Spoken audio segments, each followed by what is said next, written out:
Eto mga idol, LeBron James number 1 pa rin ngayong taong 2026. Pero bago yan, Dennis Schroeder sinampal si Luka Doncic. Sa naging laban nga ng Los Angeles Lakers kontra Sacramento Kings, nagkaroon nga ng trash talkan sina Luka Doncic at Dennis Schroeder dito. Mapapansin nga na galit talaga si Schroeder dito, ngunit si Luka nga ay tinatawanan lang ito.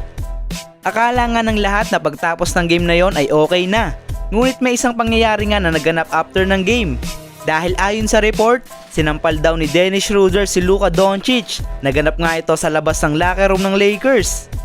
Nainis nga si Dennis Schroeder dito dahil sinabihan siya ni Luka na dapat pinirmahan niya ang kontrata sa Lakers noon. Ito nga yung panahon na inopera ng LA si Dennis Schroeder na 80 million sa loob ng 4 na taon.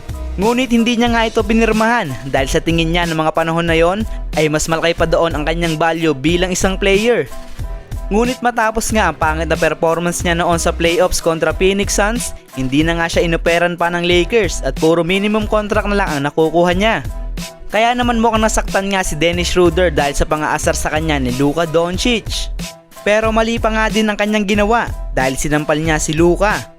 Dapat nga kung manta-trash talk ka, dapat handa ka rin matrash talk pabalik. Ano ba ang masasabi niyo sa pagsampal ni Dennis Schroeder dito kay Luka Doncic? Habang tumungo naman tayo kay LeBron James. Kahapon nga sa naging laban ng LA Lakers kontra Milwaukee Bucks na kung saan natanggap nga ng Lakers ang kanilang ikalawang talo dito sa taong 2026 at unang talo din nila sa clutch games. Bagamat natalo sila, hindi pa nga din natin mapagkakaila ang galing ng isang LeBron James dahil kahapon nga ay gumawa lamang ito ng 13 points sa fourth quarter. Siya nga ang nagbigay ng kalamangan sa Lakers, ngunit nahabol lang sila ng Bucks kaya sila natalo. Sa edad nga na 41 years old, si LBJ pa nga rin ang nangunguna sa fourth quarter points ngayong taong 2026. Nag-a-average kasi si LeBron dito ng 11 points per game. With 2, with 1, got it! Mas mataas pa nga ang kanyang ginagawang puntos kaysa dito kana KD, Giannis at Wemby. Patuloy pa nga rin pinapatunayan ni LeBron sa atin na kalabaw lang ang tumatanda at ang kanyang mga stats nga ang patunay dyan.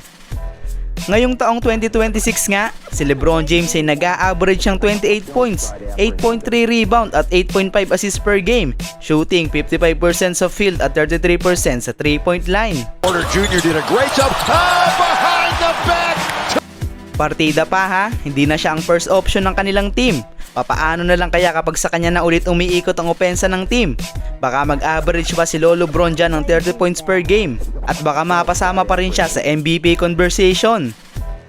Ano ba ang masasabi nyo sa pinapakitang performance ni LeBron James ngayon mga idol? Ball away.